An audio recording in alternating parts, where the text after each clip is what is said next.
எபிரேயர் 6வது அதிகாரம் 19-20 சொல்லுகிறது, அந்த நம்பிக்கை நமக்கு நிலையும் உறுதியும் திரைக்குள்ளாக போகிறதுமான ஆத்தும நங்குரமாய் இருக்கிறது.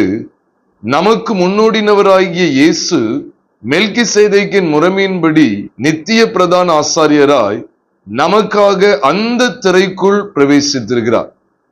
எந்த திரைக்குள் பாத்தீங்கன்னா, அதுக்கு மேலுள்ள வசனத்துல போட்டிருக்கு, அந்த பாருங்க, நமக்கு நிலையும் உறுதியும் திரைக்குள்ளாக போகிறதுமான ஆத்தும நங்குரமா இருக்குது. திரைக்குள்ள போகிற ஆத்தும நங்குரத்தை 19ல போகிற 20ஆம் வசனத்துல இயேசு திரைக்குள்ள போகிறார். 19ஆம் வசனத்துல ஆத்தும நங்குரம் என்ன செய்து திரைக்குள்ள போகுது. 20ஆம் வசனத்துல யார் உள்ள போகிறா? இயேசு அந்த திரைக்குள்ள போகிறார். இந்த திரை எது அப்படின்னு சொல்லி பார்த்தா, இதே எபிரேயர் 10வது அதிகாரம் 19ஆம் வசனத்துல சொல்லப்பட்டிருக்கு,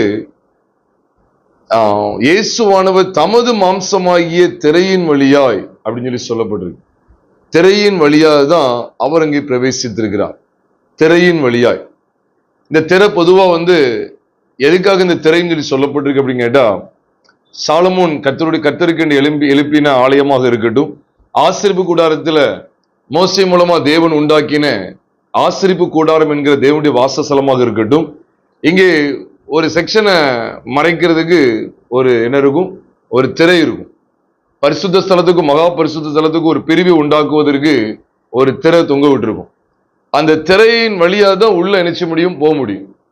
அப்ப இந்த திரையின் வழியா வருஷத்துக்கு ஒரே ஒரு தடவை தான் பிரதான ஆசாரியனே அதற்குள்ளே போக முடியும் அப்படின்னு சொல்லி, இதே எபிரேயர்ல நீங்கள் நானும் 9வது அதிகாரத்துல 7வது வசனத்துல நாம் பார்க்கும்போது நம்ம அவ்வளவு தெளிவாய் பார்க்கிறோம். வருஷத்துக்கு ஒரு தடவை மட்டும்தான் பிரதான ஆசாரியன் உள்ளே போக முடியுமா அந்த 2ஆம் கூடாரத்துக்குள்ள. அந்த அளவுக்கு ரொம்ப பிரத்யேகமா மிகவும் மகிமை பண்ணுகிற ஒரு மகா பரிசுத்த ஸ்தலம் அது. அப்ப அந்த ஸ்தலத்துக்குள்ள கிறிஸ்துவானவர் பிரவேசித்தாரான்னு கேட்டா, அது எழுத்தின்படி காண்பிக்கப்பட்டிருக்கு. ஆனா அவர் அந்த இடத்துக்குள்ள பிரவேசிக்கல.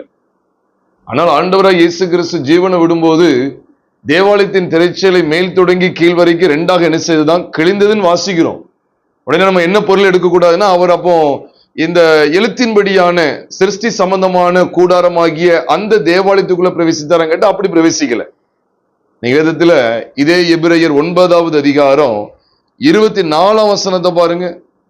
9:24 போட்டிருக்கு, அந்தபடி மெய்யான பரிசுத்த ஸ்தலத்துக்கு அடையாளமான, மெய்யான பரிசுத்த ஸ்தலங்கிறது பரலோக ராஜ்யம், அதற்கு அடையாளமான கையினால் செய்யப்பட்டதா இருக்கிற பரிசுத்த ஸ்தலத்திலே கிறிஸ்துவானவர். அப்ப நம்ம கிளியர் கேட்ட நமக்கு ஒரு நாலேஜ் என்னன்னா, கையினால செய்யப்பட்ட சிருஷ்டி சம்பந்தமான இந்த கூடாரத்தின் வழியா, இந்த திரையின் வழியா அவர் என்ன செய்யல, பிரவேசிக்கல. அழகா போட்டிருக்கு, அந்த பரிசுத்த ஸ்தலத்திலே கிறிஸ்துவானவர் பிரவேசியாமல் பரலோகத்திலே தானே இப்பொழுது நமக்காக தேவனுடைய சமூகத்தில் பிரத்யட்சமாகும்படி என்ன செஞ்சிருக்கிறார், பிரவேசிச்சிருக்கிறார்.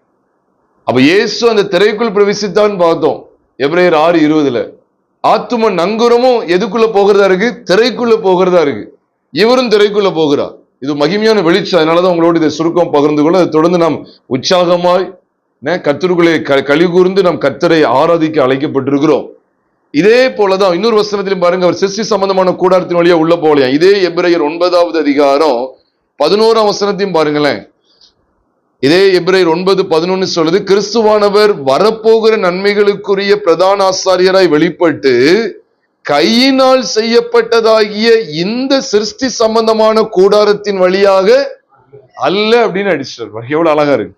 அல்ல, பெரிதும் உத்தமமான கூடாரத்தின் வழியாகவும் வெள்ளாட்டுக்கடா இளங்கால இவைகளுடைய இரத்தத்தினால் அல்ல, தம்முடைய சொந்த இரத்தத்தினாலும் ஒரே தரம் மகா பரிசுத்த ஸ்தலத்திலே பிரவேசித்து நித்திய மீட்பு என்ன செஞ்சிட்டாரா.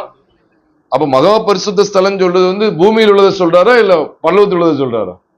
பரலோகத்தில் உள்ளதை சொல்றாரு. சிருஷ்டி சம்பந்தமான கூடாரத்தின் வழியா பிரவேசிக்கல. இந்த வெளிச்சம் இருந்தா நம்ம இந்த பூமியில ஒரு பெரிய கட்டடத்தை ஸ்தாபிக்கணும், மிக பிரம்மாண்டமான மெகா சர்ச் அப்படிங்கிறத நம்ம தோட்டத்தை கொண்டு வரணுங்கிற அந்த உணர்வு வராது. ஏன்னா கிறிஸ்துவானவர் இதுக்குள்ள பிரவேசிக்கல. அவர் பிரத்யட்சமா பரலோகத்திலே தானே பிரத்யட்சமாய் பிரவேசித்திருக்கிறார். தெளிவா பார்த்துட்டு அந்த திரை அந்த திரை அங்கதான் காமிக்கி. அப்படி மாம்சமாகிய திரைன்னு சொல்லும் போது பரலோகத்துக்குள்ள அவர் பிரவேசித்திருக்கிறார். அப்படித்தானே பாக்குறோம். எதுக்கு உங்களோடு பகிர்ந்து கொண்டே சொன்னா, உங்களுக்கும் எனக்கும் நம்பிக்கையை தரக்கூடிய அந்த ஆத்தும நங்கரத்தை குறித்து எபிரேயர் 6:19 பார்க்கிறோமே. அந்த நம்பிக்கை நமக்கு நிலையும் உறுதியும் திரைக்குள்ளாக போகிறதுமான எப்படி இருக்கு? ஆத்தும நங்கூரமா இருக்கு. நங்கூரம் பொதுவா ஆங்கர். ஆத்தும நங்கூரம் தி ஆங்கர் ஆஃப் த சோல் அப்படின்னு சொல்ல. தி ஆங்கர் ஆஃப் த சோல். பொதுவா நங்கூரம் எங்க போடுவாங்க?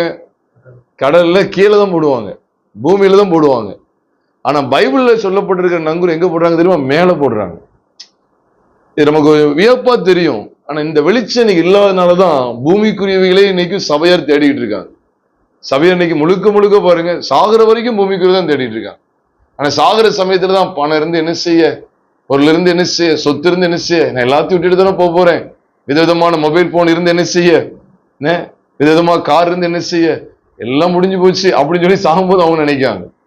பிரியமானவர்களே, நங்கூரம் பொதுவா கீழே தான் போடுவாங்க. அதான் பூமியில போடக்கூடிய நங்கூரம் இங்க கீழே தான் இருக்கு. ஆனா இந்த நங்கூரம் எங்க போடப்படுது பாத்தீங்களா? ஆமா, அந்த திரைக்குள்ளே போகிறதுமான ஆத்தும நங்கூரமா இருக்கிறது. அப்ப அந்த திரை எதை சொல்லுது அப்படின்னு சொன்னா, இப்ப நங்கூரம் அங்க போட்டுட்டோம்னு வச்சுக்கோங்களேன், எதுக்கு நங்கூரம் போடுவாங்க? அசையாதபடி இருக்கணும். காற்றினால அடிபட்டு நினைச்சக்கூடாது, அங்கெங்குமா இழுக்கப்பட்டு போயிடக்கூடாது, பெருங்காற்றுக்கு தப்பு வைக்கப்படணும், நம்ம எங்கேயோ இடத்துக்கு அடித்து கொண்டு போய்விடக்கூடாது, நம்முடைய வாழ்க்கை சிதைந்து போகக்கூடாது. ஏன்னா நம்முடைய வாழ்க்கை எதுக்கு அடையாளமா இருக்கு தெரியுமா? விசுவாச கப்பல் அப்படிங்கிறதுக்கு அடையாளமா இருக்கு. நான் சொல்ல பைபிள் அப்படி இருக்கு, நம்ம எல்லாருக்கும் தெரியும். எடுக்க வேண்டாம். 1 தீமோத்தேயு 1:19-20 நீங்க கவனிச்சீங்கன்னா, சிலர் இந்த நல்மனசாட்சியை சிலர் தள்ளிவிட்டு விசுவாசமாகிய கப்பலை சேதப்படுத்தினார்கள், அலெக்சாண்டரும் இமனையும் இப்படிப்பட்டவர்கள் சொல்லி எச்சரிப்பு கொடுக்கிறார். அப்ப விசுவாசமாகிய கப்பலை சேதப்படுத்தினான்னு சொல்லும் போது, கப்பலை ஒரு குறிப்பிட்ட இடத்துல நிறுத்தி வைக்கிறதுக்கு எதை போடுவாங்க? நங்கூரம். அப்ப நங்கூரம் ஏதோ பேசுறாருன்னு சொல்லி நம்ம வியப்படைய கூடாது. என்னடா நங்கூரம், கப்பலோட வேலை பார்க்கறவங்களை பத்தி பேசுறாரு, கப்பல்ல பயன்படுத்தக்கூடிய, கடல்ல பயன்படுத்தக்கூடிய ஒரு பொருளை பத்தி பேச நினைக்க கூடாது. நம்முடைய விசுவாச வாழ்க்கையே கப்பலுக்கு அடையாளமா இருக்கு. 1 தீமோத்தேயு 1:19. அப்ப விசுவாசமாகிய கப்பல் சேதப்படுத்தப்படுது. அப்படி சேதப்படக்கூடாதுன்னு சொல்லி எச்சரிக்கிறார். அப்ப சேதப்படக்கூடாதுன்னா அதை உறுதியா நிலைநிறுத்துறதுக்கு எதை போடுவாங்க? நங்கூரம் போடுவாங்க. அது இங்க பூமியில போடுறது. இப்ப சொல்லுங்க, இந்த நங்கூரம் எங்க போகுது? அங்க போய் அங்க பிடி இருக்கு. அங்க பிடி இருக்கிறதுனாலதான் அதான் நம்முடைய நோக்கம், எண்ணங்கள், சிந்தைகள் எல்லாமே தேவனுடைய ராஜ்யத்துக்குரியவைகளாகவே இருக்கும்போது நம்முடைய விசுவாசமாகிய கப்பல் சேதப்படுமா? படவே விடாது. அதான் இன்னைக்கு நிறைய சூழ்நிலையில பாருங்க, I am very sorry to say this, யாரும் தவறா நினைக்க மாட்டீங்க, இன்னைக்கு முழுக்க பாருங்க பெயர் கிறிஸ்தவர்களா வாழ்ந்துட்டு இருக்கு. ஏதோ சர்ச்சுக்கு போகணும், வரணும், ஆண்டவரை ஏற்றுக்கொண்டு என்ன தருவார்? நல்ல விதமா கார் தருவார், விதமா பங்களா தருவார், விதமான கோட் சூட் தருவார், விதமான பெரிய டாப்பரா ஆயிடலாம். இன்னைக்கு இப்படிதான் ஒரு கிறிஸ்டியானிட்டி போய்கிட்டு இருக்கு. இது முற்றிலும் தவறானது, இதெல்லாம் கள்ளத்தனமானது. அப்ப நான் ஆண்டவர்கிட்ட இதை நோக்கி நான் போகக்கூடாது, அவரை நான் வாஞ்சிக்கணும், அப்படி ராஜ்யத்தை நான் வாஞ்சிக்கணும். இந்த பூமிக்குரிய நன்மைகளை அவர் என்ன செய்ய போறாரு? நமக்கு ஏற்ற விதத்துல நம்முடைய தேவைகளை சந்தித்து நம்மளை அழகா நடத்துவார். பட்னியா போட்டு கொன்றுவார் அப்படின்னு சொல்லல. அப்புறம் ஒழுங்கா வஸ்திரம் இல்லாம கிழிஞ்ச வஸ்திரத்தை போட்டு, அழுக்கானதை போட்டு அப்படி பைத்தியம் மாதிரி சுத்த வைப்பார் அப்படியே சொல்றோம் இல்ல. அழகா நம்மளை உடுத்து வைப்பார், அழகா போஷிப்பார், அழகா நம்முடைய தாகத்தை தீர்ப்பார், நம்மளை அழகா நடத்துவார். இந்த உலகத்துல தானே இருக்கிறோம், இந்த உலக பொருட்கள் எவ்வளவு நமக்கு தேவையா இருக்கு, அழகா நடத்திடுவார். ஆனால் இதை நோக்கி இருக்கக்கூடாது. அதனாலதான் இயேசு கிறிஸ்துவை குறித்து அறிகிற அறிவு உங்களை என்னையும் எதற்குள்ள கொண்டு போகணும் அப்படின்னு கேட்டா, பரலோகத்துக்குள்ளே, திரைக்குள்ளே இந்த ஆத்தும நங்கூரம் போகிறது. இங்கேயாவது கேட்டிருக்கோமா நங்கூரத்தை அங்க போடுவாங்கன்னு சொல்லி? இல்ல, நங்கூரம் அங்க போடப்படுது. அப்போ அப்பப்ப காத்தடிச்சும் போது எது பிடிச்சு இழுத்துக்கிட்டு இருக்கும்? நங்கூரம் பிடிச்சு இழுத்துட்டு இருக்கும். இப்ப நீங்க கற்பனை பண்ணி பாருங்க, நம்முடைய கிறிஸ்தவ வாழ்க்கையில சில பயம், அவிசுவாசம், பொருளாதார தேவையின் நெருக்கங்கள், சில பாவ சோதனைகள், இது அப்படி நெருக்கி நம்மளை மோதி உடைய பண்ணுகிற சமயத்துல அப்படியே அடிச்சு நொறுக்கிட்டு இருக்கும் போது, நொறுக்க ஏதுவா காற்றினால் அடிக்கப்படும் போது எந்த சென்ட்லதான் நம்ம இந்த கப்பல் நிக்கும் சொல்லி நம்ம சொல்ல முடியும்? சேதமாகாம நிக்கும் சொல்ல முடியும். எதை வச்சு சொல்ல முடியும்? நங்கூரம். அப்ப அந்த நங்கூரம் எங்க பிளேஸ்ட் ஆயிருக்கு அப்படின்னு கேட்டா, அங்கே திரைக்குள்ளே போகிறது அப்படிங்கிற அந்த பாயிண்ட நம்ம பிடிச்சுக்கிடணும். அதை வச்சுதான் இந்த கப்பலுடைய நிலைமையே எண்ணப்படுகிறது. அதனாலதான் அந்த பாடல்ல நம்ம படித்தோம், திரைக்குள்ளே போகிற அந்த நங்கூரமா இருக்கிறது. அவர் நங்கூரம், அசையாய நம்பிக்கை நங்கூரமே, இயேசுவில் மாத்திரமே சொல்லி நம்ம பாடுகிறோம். அவன் இயேசு இப்ப எங்க இருக்கிறார், எப்படி இருக்கிறான்னு சொன்னா, பிரதான ஆசாரியராய் உங்களுக்காக எனக்காக பிதாவின் வலது பரிசத்தில் இருந்து பரிந்து பேசிக்கொண்டே இருக்கிறார். இந்த நங்கூரமா பரிந்து பேசிக்கொண்டு இருக்கிறார். அங்கேதான் பிளேஸ்ட் ஆயிருக்கு. The anger of the soul has been placed in heaven அப்படின்னு சொல்ல முடியும். பரலோகத்தில் அது அங்கதான் உள்ள போயிருக்கு. அப்ப யாராவது கேட்டா, ஏன் இந்த கப்பல் அங்கங்க அலசடிப்படாம காற்றின் திசைக்கு கொண்டு போகப்படாமல் இந்த கப்பல் ஜம்முன்னு ஒரு இடத்துல குறிப்பிட்ட இடத்துல நிலைய உறுதியா நிக்குது, எந்த சேதமும் வராம அழக பாதுகாப்பான ஒரு இடத்துல, நல்ல ஒரு சொபிஸ்டிகேட் நல்ல ஒரு பாதுகாப்பான இடத்துல இருக்குது, இது எப்படி எதை வச்சு அப்படின்னு கேட்டா ஒரே ஒண்ணுதான் சொல்லுவாங்க, நங்கூரம் போடப்பட்டிருக்கிறது நிமித்தமாகவே. அங்க பிடி இருந்துச்சுன்னு வச்சுக்கோங்களேன், நம்முடைய கனெக்ஷன் அங்க இருக்கணும், அதான் தொடர்பு. அப்ப கப்பல்ல சும்மா நங்கூரம் சும்மா போட மாட்டாங்க, அந்த நங்கூரம் போடப்பட்ட இடத்துக்கும் கப்பலுக்கும் தொடர்பு இருக்கா இல்லையா, கயிறோ சங்கிலியோ போட்டு பிடி இருக்கும். அப்போ கிறிஸ்தவ வாழ்க்கையில அப்ப நம்முடைய பிடிமானமும் எதுலதான் இருக்கணும் கேட்டா, தேவனுடைய ராஜ்யத்துக்குரியவைகள். நம்முடைய பிடிமானம் இந்த உலகத்துக்குரியவைகளை சார்ந்திருக்க கூடாது. உலகம் உலகம் என்று போயிட, உலகமும் அது நிச்சயம் ஒளிந்து போம், தேவனுடைய சித்தத்தின்படி செய்கிறவனும் என்றென்றைக்கும் நிலைத்திருப்பான் என்று சொல்லி 1 யோவான் 2வது அதிகாரம் 17ஆம் வசனத்துல வாசிக்கிறோம். அப்போ உலக பொருளை சார்ந்தது இல்ல, தேவனை சார்ந்து. அப்போ நான் அந்த வெளிச்சத்தை பார்க்கணும். உண்மையாவே உறுதியான நங்கூரம் எங்கதான் இருக்கு கேட்டா, திரைக்குள்ள போயிருச்சு. திரைக்குள்ள போய் அந்த திரை என்னன்னு பார்த்தோம், தேவனுடைய ராஜ்யத்துக்குள்ள அது போயிருக்கு. அப்ப அதை வைத்துதான் நான் சொல்ல முடியும், தேவனுடைய ராஜ்யத்துக்கும் எனக்கும் சம்பந்தம் இருக்கு. அப்படிங்கிறத வைத்துதான் என்னுடைய கிறிஸ்தவ வாழ்க்கை ஸ்திரப்பட்டு இருக்கிறதா இல்லையாங்கிறத நாம் தீர்மானிக்க முடியும். பிரியமானவர்களே, அப்படிப்பட்ட வெளிச்சத்தோடு தான் நாம் தேவனை ஆராதிக்க வேண்டும்.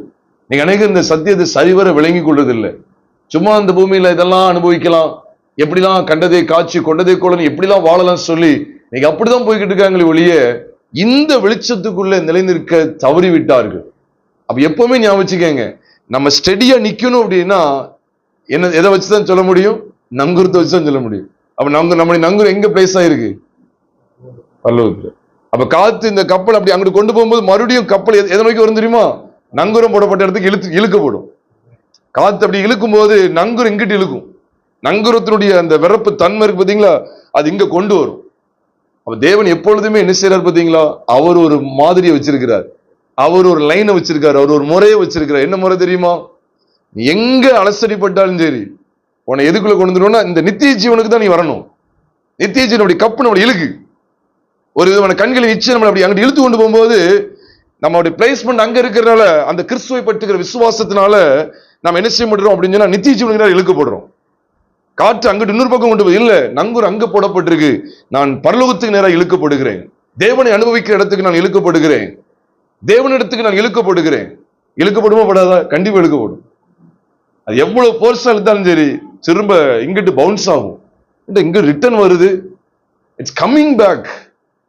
அதுக்கு அங்கிட்டு கொண்டு போக முடியாது, அது மீண்டும் திரும்ப வருது. ஏன்னா என்னுடைய பிளேஸ்மெண்ட். அதனாலதான் இந்த உலகத்துல எவ்வளவு பிரச்சனைகள் போராட்டங்கள் இருந்தாலும் சரி, உன்னதத்தில் இருக்கிற தேவன் என்னை நடத்துவா, அவர் என்னுடைய எல்லா காரியங்களையும் அறிந்திருக்கிறா, அவர் எனக்காக இன்றைக்கும் என்றென்றைக்கும் பரிந்து பேசி கொண்டிருக்கிறா அப்படிங்கிற அந்த நங்கூரம் அங்க போடப்பட்டிருக்கு அப்படிங்கிறத நாம் உணர்ந்து அதை விசுவாசித்து அந்த வார்த்தைகளிலே நாம் உறுதியை நிலைத்திருப்போமே ஆனால் நம்முடைய வாழ்க்கை நிச்சயமாவே காற்றின் திசைக்கு கொண்டு போகப்படாது. பெரு வெள்ளம் வந்தாலும் சரிதான், பெரிய கொந்தளிப்பான அலைகள் எழுப்பினாலும் சரிதான், நம்முடைய ஜீவியத்தை அசைக்கவோ சேதப்படுத்தவோ முடியவே முடியாது. ஏனென்றால் நாம் நங்கூரத்தை அங்கே போட்டிருக்கோம், அங்கதான் பிரவேசித்திருக்கிறார். அப்ப அப்படிப்பட்ட நம்பிக்கையினாலே இந்த பூமியில உள்ள எல்லா விதமான சவால்களையும் சோதனைகளையும் போராட்டங்களையும் பிரச்சனைகளையும் பாடுகளையும் நம்மளால மேற்கொள்ள முடியும், அவைகள் நம்மளை சேதப்படுத்த முடியாது என்கிற பெரிய நிச்சயத்தை இந்த வேத வாக்கியங்கள் நமக்கு காண்பித்து கொடுக்கிறது.